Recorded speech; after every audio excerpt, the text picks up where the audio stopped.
Okay, so wag net vir ons YouTube maal, so daar is YouTube ook nou nie gang. Ek dink Instagram is met ons en dan Facebook ook. Okay, baie welkom en ons sê dankie vir Tinus Gous wat met ons gesels hierso oor die Kuilvoerdag wat ons nou moes ongelukkig kanselleer. So met die coronavirus en die klas en dinge. Maar van ons nog steeds werk en ons help nog steeds met die boere, so ons gaan ons steeds aan. En terwyl ons nou verwag vir almal om te join. Tinus, sê gou vir my 'n bietjie vinnig in terme van die werk wat julle nog moet doen vir boere. Julle nog steeds uit van dit is nou kuilvoer seisoen. Maak al amper klaar vir baie manne. Hoe gaan julle te werk op hierdie stadium?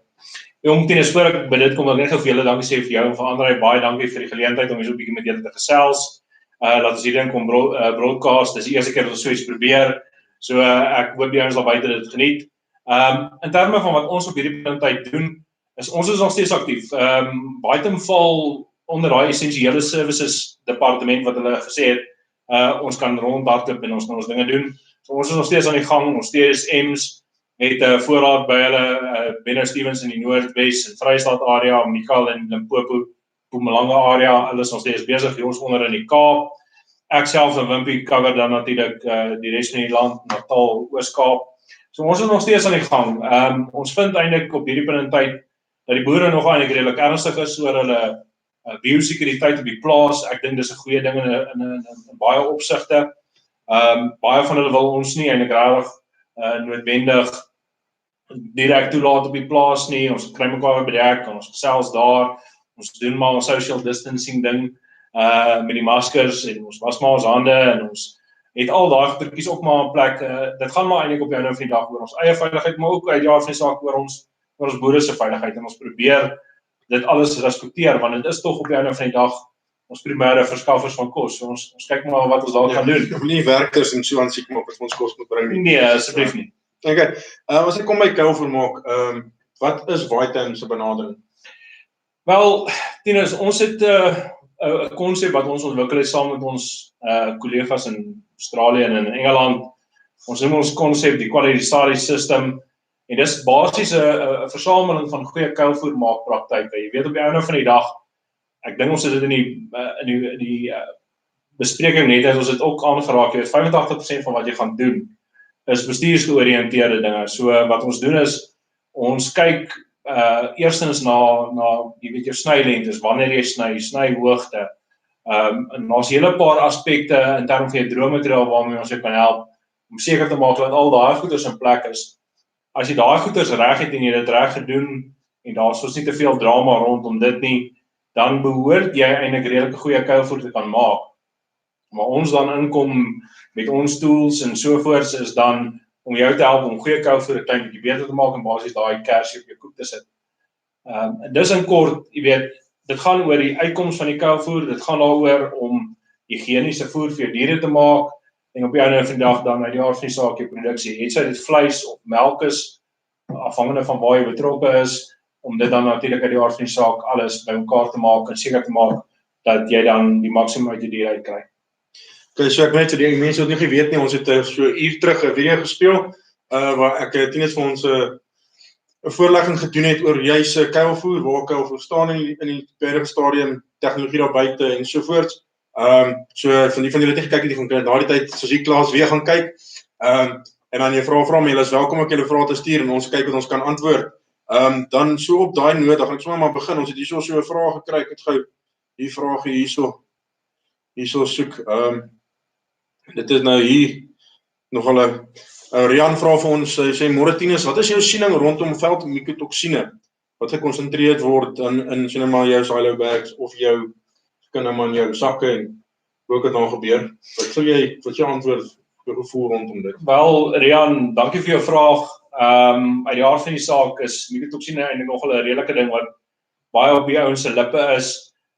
Ons kom uiteindelik nogal redelik teë, veral in jou kuilvoer uit die aard van die saak, want jou kuilvoer is uit die aard van die saak 'n groot komponent van jou rantsoen op die einde van die dag. Dis 'n graankomponent. En die veldmikotoksine wat jy natuurlik daarna verwys, dit is dan die mikotoksine wat vir jou basies veroorsaak word deur daai swamme en giste wat dan inkom. Dis eintlik redelik onafhanklik van die bergingsmetode wat jy gebruik. So wat jy sal kry, jy sal van hulle kry die aard van die saak in jou bankers en in jou bands, jy sal van dit kry of jy dit in jou bale maak en of jy dit in jou silo sakke maak. daai kom saam in. Maar dit gaan als oor die bestuur van die suurstof en dit gaan oor hoe vinnig jy dan die suurstof uit die aard van die saak kan afsluit en uitsluit en te kere gaan om daai swamelgister so min as moontlik tyd te gee om dan uit die aard van die saak meer te word. So afhangende van die bergingsmetode wat jy gebruik, sal ek sê jy gaan daai uitdaging hê. Dis eintlik 'n ding wat van seisoen tot seisoen wissel.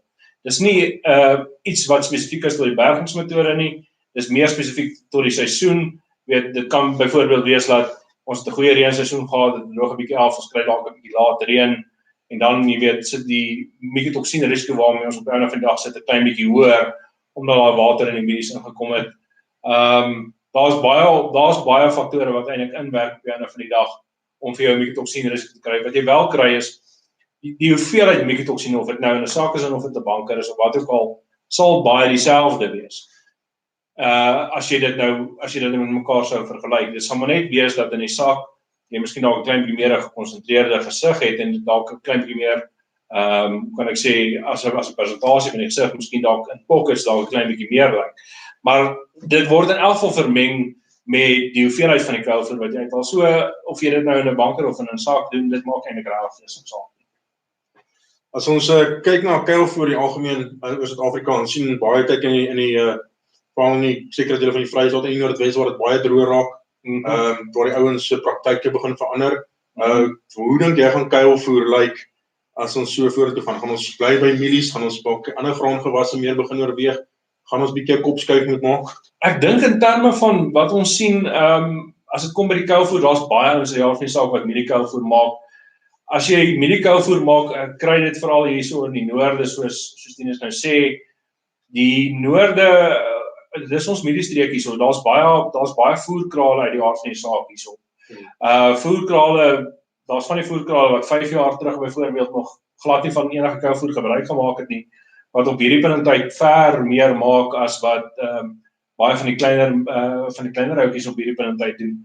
So mieliekuilvoer uit die aard van die saak as 'n refoer-komponent, maar ook as 'n energiekomponent, raak al meer belangrik vir die ouens.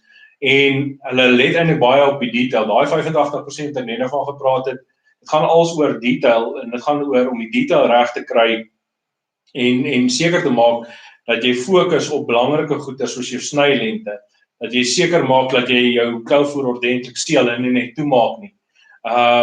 Die ouens let en dis goeder wat ons ook uit die aard van die saak in ons quality system oplet.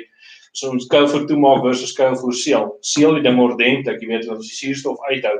As jy hom gaan prosesseer, maak seker dat daai mieliepitte van jou ordentlik gebreek is, ten minste in die helfte. Daar's baie nuwe tegnologie daar buite wat verseker dat dit ordentlik geprosesseer word.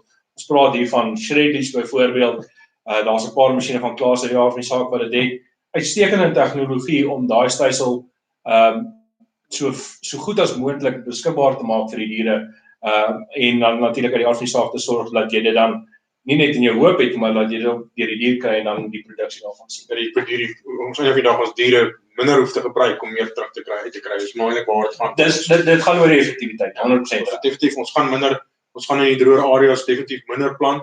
Ja. En daai wat ons wel plant, ons seker maak word optimaal gebruik om op die einde van die dag. En ek moet jou sê in 'n sekere mate in die paar jaar wat ons nou al met dit te doen het, kan ek definitief die verbetering daarin sien. Ek kan sien hoe die ouens let op die kwaliteit van die kuilvoer wat hulle maak. Dit raak definitief baie beter. Goed, ek het nou nog 'n vraagie gekry. Iemand vra vir my, hoekom moet ek 'n mycotoksien vlakke bestuur? Wel, jou mycotoksine uit die aard van die saak is 'n bydraende faktor in terme van jou produksie, nie net in terme van melk en vleisproduksie nie, maar ook die algemene gesondheid van jou dier. Jy weet, daar's goeie navorsing wat wys dat 70% van 'n dier se gesondheid byvoorbeeld in sy ingewande in sy spysverteringsstelsel sit. So dit is belangrik om seker te maak dat jy daai gesond hou. As jy die spysverteringskanaal kan gesond hou, kan jy natuurlik uit die aard van die saak verseker dat jou voeromset beter is. Jy hou ongewenste stowwe uit jou stelsel uit wat jou dier kan siek maak. Dis nie net mortaliteite waarna mense kyk ook na morbiditeit. So, jy weet, baie kere is baie van die risiko wat jy het as dit kom by mycotoksine meer subklinies as klinies, so dis half onder die oppervlakte, jy sien dit nie heeltemal, jy weet noodwendig elke dag, jy weet baie opmerklik in die diere nie, maar dis subklinies daar, en die gedagte is dan dat jy daai dan bestuur uit die aard van die saak, om dan die optimale produksie te hê. Ander ding wat jy ook kan sien, afhangende van die mycotoksine waarvan jy praat, dat jaar van die saak, is daar van hulle wat baie meer spesifiek is op fertiliteit, maar jy kan byvoorbeeld sien dat daar 'n probleem is met fertiliteit. Jou koeie kom weer terug op bitte, daar's 'n probleem in die dragtigheid. Dis baie belangrik dat jy gaan kyk en dat jy daai dan bestuur, en dit begin by jou kuilvoer maak. As jy daai proses kan reg bestuur by jou kuilvoer maak, as jy kan seker maak dat jy die primêre fermentasieproses so vinnig as menslik moontlik afhandel, sodat jy soveel as moontlik van daai sommige is so min as moontlik tyd gee om te vermeerder, kan jy dan, as jy dit uitvoer, daai risiko so klein bietjie minimaliseer. Weet ek nou, so ietsie wat jy so lekker aan items so goeders raak, hierso wil iemand weet, nou kyk nou jy's na julle inokulante en sê, hoe beïnvloed die inokulant die raakleeftyd van my voer, van my kuilvoer? Wel, daar's 'n paar plekke eintlik waar die inokulant eintlik vir jou eintlik 'n baie groot rol speel. Inokulante is iets wat al baie jare in 'n pad saam met ons stap. Dit het 'n baie groot rol gespeel, ek dink in die verbetering van kuilvoer maak in die algemeen. Maar as jy gaan kyk na inokulant spesifiek in terme van waar dit vir jou help, en jy weet hoe dit dan met die raakleeftyd, ek sal nou daarby kom, jy weet, die eerste plek wat ek altyd vir jou sê waar dit vir jou baie waarde toevoeg is, dit help jou met daai primêre fermentasie, want op die einde van die dag wat jy doen is jy gaan sit, bekende bakterieë is met 'n bekende effektiwiteit en bekende getalle sit jy dit dan by, en dan as jy dit doen, domineer jy die natuurlike bakterieë wat op die plant voorkom. En as jy daai natuurlike bakterieë domineer, dan dryf jy daai primêre fermentasieproses in 'n baie spesifieke rigting, om daai pH so vinnig as menslik moontlik by 4 uit te kry as jy praat van mieliekuilvoer. So dit is belangrik in daardie opsig om dit gedoen te kry, want die pH-skaal is 'n logaritmiese skaal, en jy het baie melksie nodig om dit reg te kry, so jy die regte tipe bakterie nodig. So dis die eerste ding. Die tweede ding natuurlik waar hy ook vir baie waarde toevoeg is dan, so jy nou sê van die raakleeftyd, afhangende van die bakterieë wat binne in die inokulante is, kan jy daai proses wat hulle noem sekondêre fermentasie kan jy bestuur. Ek sê altyd vir jou as 'n mens kan dit uitstel, 'n mens kan dit nie afstel nie, dit gaan gebeur, maar afhangende van hoe jy daai proses bestuur deur die tipe bakterie wat jy daar binne het, kan jy dit so klein bietjie uitstel. So die inokulant help jou om dit te doen deur verskillende bakterieë te gebruik wat verskillende produkte in hulle metabooliese pad maak, en jy kan dit uitstel enigiets van 'n dag na 2 tot 3 dae, 5 na 7 dae, afhangende van wat jou behoefte is. En dis eintlik op die einde van die dag die bepalende faktor as dit kom by hierdie goeders. Dit hang af wat is die behoefte van die boer spesifiek in sy geval, en dis hoe ons dan besluit, jy weet, op 'n spesifieke inokulant wat jy ons gaan gebruik.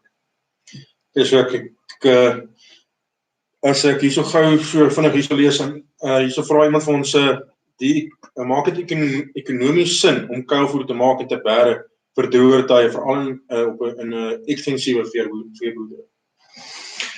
Veral op 'n ekstensiewe veeboerdery. Kyk, ek dink die een ding wat ons wel agtergekom het in Suid-Afrika in die afgelope, ek sal sê amper die afgelope 5 jaar, is die waarde daarvan om aandag te gee aan ons fodderflow planning, as ek nou die Engels mag gebruik vir dit.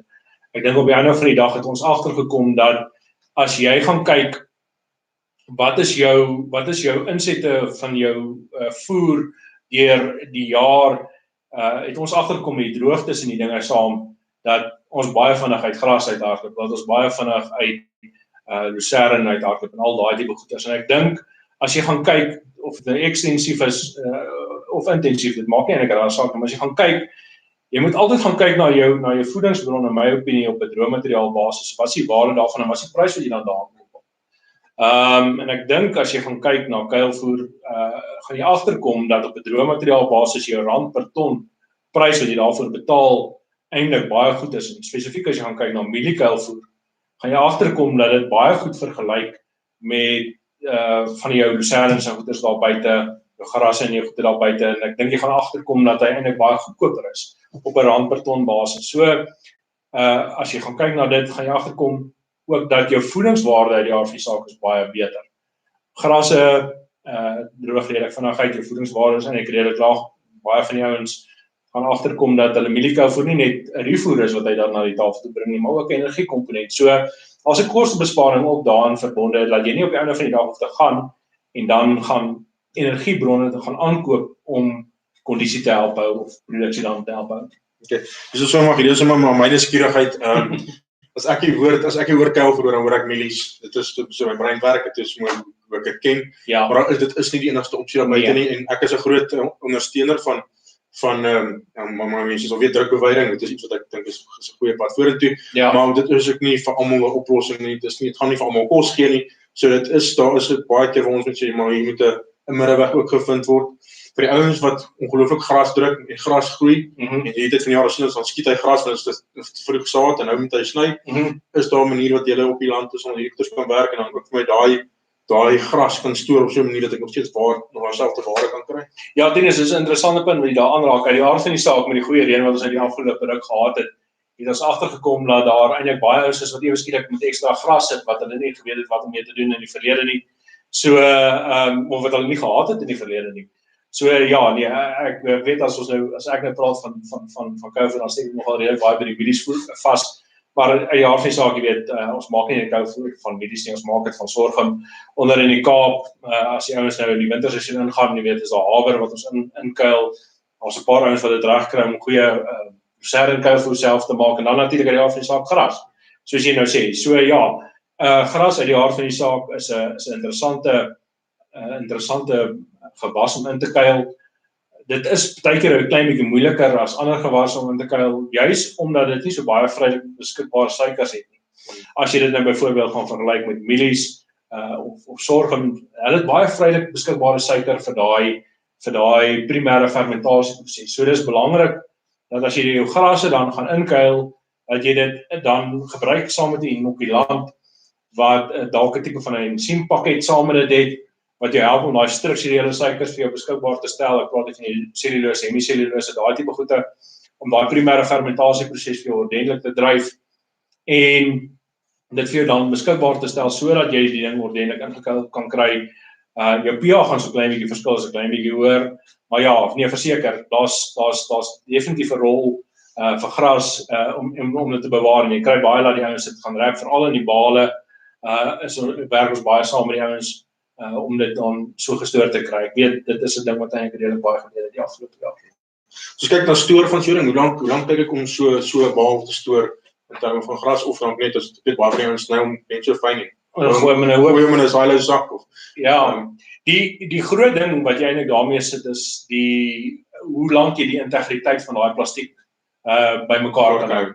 Dis eintlik waaroor dit gaan. So die gras binnekant gaan fyn is met die inokulant, dit gaan oor die plastiek. Selfs as ek kom gewoonweg baal, dit gaan oor lang daai draadjies vir my omhardloop. Ja, wel, dit gaan oor die plastiek en die argument is baie eenvoudig dat weet ons in Suid-Afrika sit met redelike rowwe son en die UV en al daai tipe goeder speel 'n baie groot rol vir ons om op die einde van die dag daai plastiek beskerm te kry. So as jy daai plastiek heel kan hou, jy kan dalk toetrek onder 'n net en jy kan dalk klein bietjie, jy weet, dat die son uitbere dalk eenkant in 'n stoor of so iets, dan kan hy dalk 'n klein bietjie houer, maar dit gaan oor die integriteit van die plastiek. En dan natuurlik die aard van die saak die hoeveelheid laag wat jy opsit. Die plastiek is gewoonlik redelik suurstofwerend, maar jy moet die plastiek heel hou as jy hom hanteer, moet jy hom versigtig hanteer om seker te maak dat daar nie is.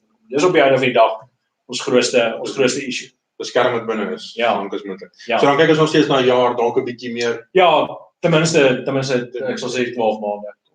Ja. Okay, Tinus, ek sê vir jou baie dankie. Dit was 'n baie lekker en insiggewend geweest. Ek dink ons sal definitief in die toekoms weer so iets hardloop en as die mense vir ons vrae stuur, dan sal ons nog antwoord en kyk of daar nog so een of twee vrae kan antwoord in die toekoms. 100%. Tinus, ek sê vir julle baie dankie en dankie vir almal wat deelgeneem het en gekyk het vandag. Ons hoop om weer van julle te hoor. Onthou, baie tyd is oop. Ons is reg om besigheid te doen. Julle is welkom om ons te kontak. Tot volgende keer. Dankie.